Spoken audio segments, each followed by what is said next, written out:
The ancient mysteries of the world lead down some of the deepest and darkest rabbit holes of all time. You've got your surface level stuff like Atlantis and the Great Pyramids, but in this video we're gonna go way deeper. From things like lost underground cities all the way to dozens of headless corpses found in a burial site, we've got a little bit of everything in this video. Now this is technically tier 3 of the Ancient Mysteries Iceberg Volume 2, but you can jump in at any point and be just fine. Let's get into it right now. I think the best way to start this one off is with the underground city of Derinkuyu. Now unlike a whole bunch of the other ancient cities that are mythological in nature like Atlantis, this one is completely real. It's not even that like legendary or mythological, it's just forgotten. Derinkuyu is an underground city located beneath the modern day Derinkuyu in Turkey. It goes as far down as 280 feet below the surface, which is crazy. It's big enough to have sheltered up to 20,000 people with their livestock. Now it's not the only underground city located in this area of Turkey, but it's by far the biggest one. The city itself was carved into the soft volcanic rock underneath the surface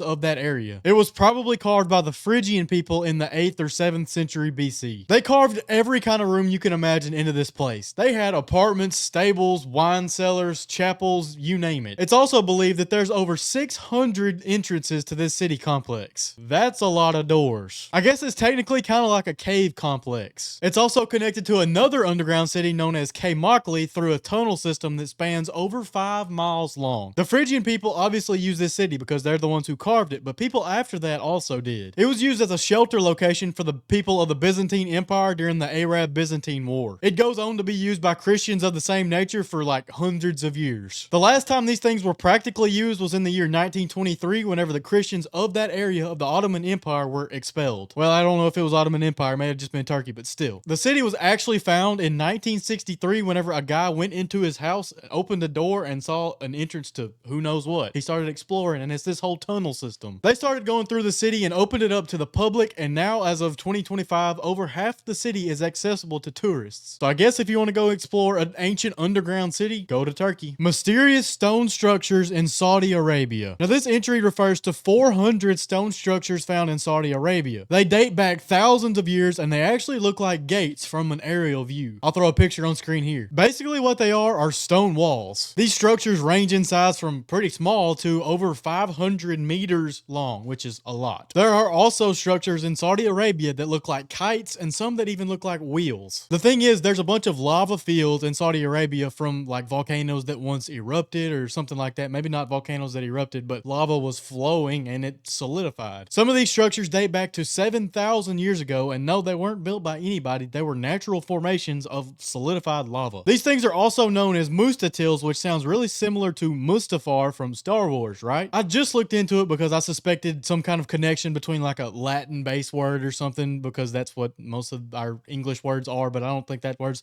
even English. But anyway, turns out it's just a coincidence. I guess George Lucas might have seen these mustatils and decided to name the lava magma planet Mustafar after these. I don't know. That's something that y'all might could help me out with. I don't know much. I just researched this stuff off the cuff. That's pretty much all I know about these things. There are also some stone circles in Saudi Arabia that are pretty neat, but they're really not worth talking about because it's really similar to this other stuff. Just real quick, thank you so much for watching. You have no idea how much it means to me. If you're enjoying this video, hit that subscribe button. It helps me out more than you could ever know. And now, let's get back into it. Jiroft Culture. Jiroft Culture refers to an early Bronze Age civilization that was in South Central Iran. It was kind of in between the ancient Elam civilization and the Indus Valley civilization. Its peak was in like the 3rd millennia BC. Alright, the truth about this is that nobody knows if it was truly a unique civilization or if it was part of kind of the Elam and the Indus Valley civilization, and just the artifacts that were found kind of meshed together. It probably was its own standalone civilization, but the hard facts about it are still up in the air. There are some certain mounds called the Konar Sandal Mounds that are said to be a part of this culture, and as archaeologists did digs and stuff, they found some pottery that probably related back to the Jiroft people. Tons and tons of artifacts have surfaced across the Middle Eastern area that probably were from the Jiroft culture, but they were looted from people obviously looting graves and burial mounds and everything like that. They used arsenic bronze alloys in their artifacts and stuff like that, so that's how everybody tells them apart from pretty much every other civilization. Every other civilization used a tin alloy. Because so many artifacts have been looted from this area, and this general area is on screen right here. I've probably shown it before now as well, but anyway, nobody knows exactly anything about these people other than the rough time period from when they were there. Everything has been spread out so far that we can't really learn anything about them. We don't even know what did them in, what happened to them. It was probably weather or something like that, or the late Bronze Age collapse, but there's really not that much evidence of this civilization at all. Where did Hannibal get his elephants from? I absolutely love this. Let me set the stage for you. The year is 218 BC and Rome is in a full-blown war with Carthage. Hannibal is a general from Carthage. He's pretty much their top general, and he decides to take a trek of elephants and men across the Alps to invade Rome, or at least to invade Italy. Somehow, some way, somewhere, he gets a bunch of elephants to trek with him across the Alps, and we don't know where they came from. It's important to note that there are two different types of elephants. There's Indian elephants or Asian elephants and African elephants. Now, you would think because Carthage was on the tip of Africa that he would probably have African elephants, right? Well, you're probably wrong. African elephants are extremely hard to tame. As a result, everybody thinks that he probably had Indian elephants because they're smaller, but they're much easier to tame. So we tend to think it was Indian elephants. Where would he get Indian elephants from? They were probably not able to boat a bunch of elephants over from India because that just doesn't even make sense. How would that happen? They have to eat like 400 pounds of vegetation every day to live. So where are we at there? Well, let's look to the Atlas Mountains. This is a mountain range in Morocco and Algeria, and they had their own subspecies of African elephants that were smaller in stature like an Indian elephant. Therefore, they're probably easier to train. Now, these Atlas elephants have since died out because of different climate factors and everything like that. It's not a good thing at all. But anyway, that's probably what he had. Here's the evidence behind that theory. There's an ancient Carthaginian coin that exists with Hannibal's face on it, and behind him or beside him, something like that, there is a picture of an elephant with him because obviously he was famous for trekking his elephants across the Alps. This image of the elephant is an African elephant. It is not an Indian elephant. So these Atlas elephants, this subspecies, that's pretty much what it has to be. I personally think it would be much more like aura-filling and just awe-inspiring because this guy was Hannibal. This guy's the one who almost took Rome and would have taken Rome if Rome didn't launch a counterattack across the Mediterranean. But anyway, I think it would have been awesome if he had full-size African elephants, but he probably didn't. The Dolmen of Antequera. First off, we have to define a dolmen. If you're unaware, a dolmen is an ancient burial tomb consisting of two vertical rocks with one over it. So basically, it's two rocks standing up with one on top. These are ancient versions of burial tombs, and they're very common within like prehistoric civilizations. Now, these Dolmen of Antequera are actually a group of these different dolmens that are declared like national monuments or international monuments, something like that, by UNESCO, who does all the seven wonders of the world type stuff. But anyway, it's in Antequera, which is in Spain. It's in Andalusia, Spain. So as I said, there's these three different cultural monuments that are part of this Dolmen of Antequera. There's the Dolmen of Minga, Dolmen of Vieira, and Thasos of El Romero. And also there's these two natural mountains that are included within this site. Now these dolmen were created around 5,000 years ago, so in like the Bronze Age. Now one of the cool things about these things are that they're built so that they align with the solstices, like the summer and winter solstice, like all these other megalithic monuments like Stonehenge. They have a lot to do with the solstices and the sun. But they also align with this naturally occurring mountain that I mentioned. That's why they're all included in this Dolmen of Antequera. Now I'm going to throw some pictures on screen of some of this stuff, but the Minga Dolmen, which I'm looking at right now, is absolutely insane. Like there's literally beams holding up these rocks that are on top. It's so cool to look at. You need to look at this. It's also said that when these things were excavated in the 19th century, there were tons of bodies in there, so they actually were used as burial sites. I say bodies, I mean skeletons. These people were long gone. Now, as you look at some of these pictures, you got to realize that some of these stones weighed up to 180 tons. The heaviest rock in all of Stonehenge is 40 tons. This is insane architecture for an ancient civilization. Now we look at the Thasos of El Romero. A Thasos is also an ancient burial site, but it's more so attributed to like the Greek people. But here's this one in Spain. This thing is so cool. There are stacks and stacks and stacks of rocks along the walls and along the ceiling. It's little rocks, not like these massive megalithic stones. It's small rocks that make up this foundation of this building. There's a circular interior with these rocks just lining the walls. Now for these naturally occurring mountains that are part of this site, the most important one is the Peña de los Enamorados. I probably didn't say that right. My mom's actually a Spanish teacher, so she'd probably kick my tail for mispronouncing this. But anyway, there's lots of local folklore about this mountain, but the coolest thing about it to me is that in certain angles from certain areas, if you look at it, apparently it looks like an American Indian, which we all know that's a Native American American. But anyway, these people from Spain were going over there to the West Indies or whatever and finding these Native American people. But that's what this mountain looked like to them. It looked like an American Indian. Please don't cancel me for saying that. The tomb of Imhotep. Imhotep was an absolutely legendary figure from ancient Egypt. He served as like the advisor, chancellor, right-hand man, and probably the inventor of the step pyramid that Djoser built in ancient Egypt. His time was in like 2700 BC or so during the Old Kingdom in Egypt. His legacy is amazing. As I said, we ascribe to him that he probably designed the step pyramid that King Djoser had built. He was also basically deified after his death. They said he was basically the greatest thing since sliced bread. I just looked it up and sliced bread wasn't technically invented until 1928. So technically he was the greatest thing since way before sliced bread. That's a stupid thing to even include in this video, but I am. So despite all of this legendary stuff, like this guy was even a high priest of the god Ra, who was like their sun god and one of their ultimate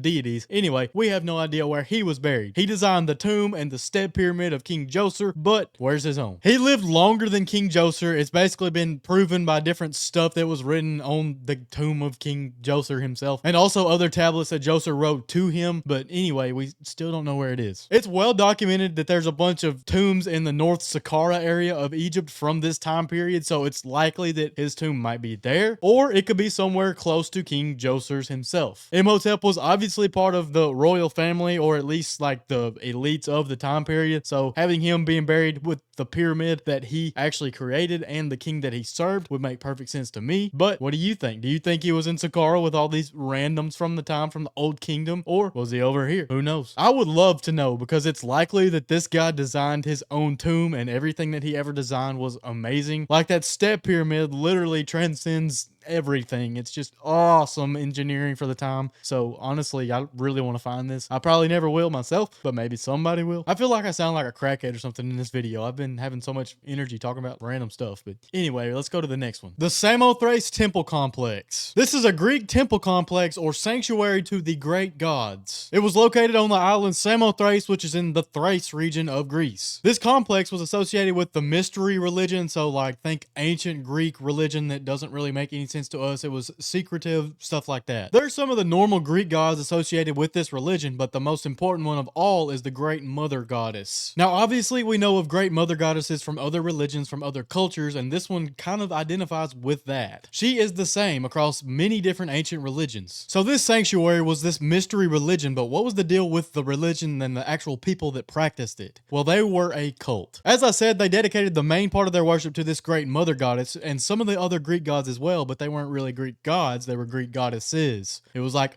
Nike and Hecate and Demeter, which they also associated with that Great Mother Goddess. And there were several more too. Now this place is absolutely ancient. It's mentioned by both Plato and Homer in their works, so obviously it was before like 800 BC or so, because, you know, Homer was in there somewhere. But anyway, it was created way before then. These ancient people held secret rituals and initiations to this secret cult society thing. The Greek historian Herodotus, the Spartan leader Lysander, and several other Greek people that we know about in history were initiates of this cult. Despite that fact, these ruins are not in good shape and we still don't know much about any of it. So some of these rituals probably involve some sort of sacrifice, hopefully not human sacrifice, but could be. There's this sanctuary in the temple complex where there was obviously sacrifices, and we don't know if it was human or not, but I don't know. These people were weird. That's pretty much all I have for this one. This thing is awesome, but we just don't know that much about it because it's so ancient that we don't have that many records of it. Mysterious graffiti in Pompeii. Alright, so long story short, over 11,000 samples of graffiti have been found on the walls of Pompeii. This was a common thing during the Roman days as much as it is now, I guess. There was a lot of political propaganda, crude jokes, phallic symbols, pretty much the stuff you see to this day. The weird thing about some of this stuff in Pompeii is that it's really mysterious and we don't know what it means like at all. Some of this stuff is most likely linked to some unknown cults from the ancient Roman days. There's also some graffiti in a language that we thought was pretty much lost to time, Safaitic. This is an ancient Semitic script which is linked with like old Arabic. Now, why were people writing in this script in Pompeii? We may never know. Here's what we do know about it. The people that would have been using this during this time frame used it in like Saudi Arabia, Syria area. It's very rarely found outside of that area. So what's it doing in Pompeii? Well, in the same places where this Safaitic graffiti is, there are these random drawings of animals and gladiators, random stuff that was normal in everyday Roman life. So here's the take takeaway from this graffiti. Researchers believe that the people that created this graffiti and wrote these phrases out on the walls were actually legionnaires from that nomadic population from like Syria, the Saudi Arabia area. Now, what were they doing here? Well, they might have been contacted by the Roman armies and then come to work for them as legionnaires. They were definitely there because no Roman citizen knew this stuff pretty much. There was so much graffiti in this script that it paints a picture of these people's stories, and it's most likely two of them at the very least. There's no way to know for sure, but that's probably what it was. The mystery of the headless Romans in York. Alright, so this is literally a burial ground of headless Romans in York, England. Around the years 2004 and 2005, they started doing some digging. Whenever they did this digging, they found over 80 bodies of headless Romans. Technically, only about half of these bodies were decapitated, but still, that's crazy. These Romans were probably buried here because during that time period, during the 2nd and 3rd century AD, this place was a Roman burial ground. York was once a provincial capital for Rome, so it was like the furthest north version of this. Almost all of these bodies had tons of scars across their bodies, so they led rough lives. They also ate foreign diets. Researchers can tell this by looking into like the isotopes and minerals, elements and stuff that are in their bones and their remains. Most of these men were European. Some of them were from like the Balkans, some from France, some from Germany, but some were also from the Mediterranean, which, you know, Romans. Now, there's several different explanations as to who these men actually were. The first theory, and the one that I like the most, is that they were like gladiators or executed criminals that had to go through trials and stuff that ended to their heads being decapitated. Why else would they end up like that? Now, the other main explanation is that they were Roman soldiers who actually died, and their compatriots, their friends, retrieved their bodies and their heads and buried them. The only real proof that either side can offer is that on one skeleton there was a massive bite taken out of a bone. It looked like a carnivore bite, like a big bear or lion or something. If that was the case, they were probably gladiators. That would just make the most sense. Even if they were gladiators, that doesn't completely explain why they were decapitated. That's just weird. But the headless Romans, that's pretty cool. Thasos Murder Mystery. This is just as it sounds. On the Greek island of Thasos, archaeologists found a mass grave of 57 people. Now, normally that's fine. That's not out of the ordinary. A bunch of people died and they were all buried. It was so long ago that nobody knows that it was on the same day or anything like that. But there's a catch. One specific skeleton caught the eye of these researchers. There was a perfectly circular hole in the chest sternum area of one of these skeletons. Now, originally they thought that it was a birth defect because there is a birth defect where there's like an underdeveloped sternum with like a hole, and that's what it looks like. But it was a little bit too precise. Now they believe it was caused by the end of a spear. Now, it's important to note that this skeleton, this guy, was probably around 50 years old, and he was in really good physical shape, which is not out of the ordinary. The Greeks value physical fitness, especially the people on this island. That is where the Olympics come from, after all. Not Thasos itself, but the Olympics in general are Greek. It's Olympics, Olympus, you get it? Now, a whole bunch of research has gone into this, and they've pretty much concluded that he was most likely stabbed. Now, some of that research I mentioned also delved into his diet and what he was eating before he died. His diet got a lot worse. He got in worse health. He was most likely a prisoner, and his rations were cut, or they were just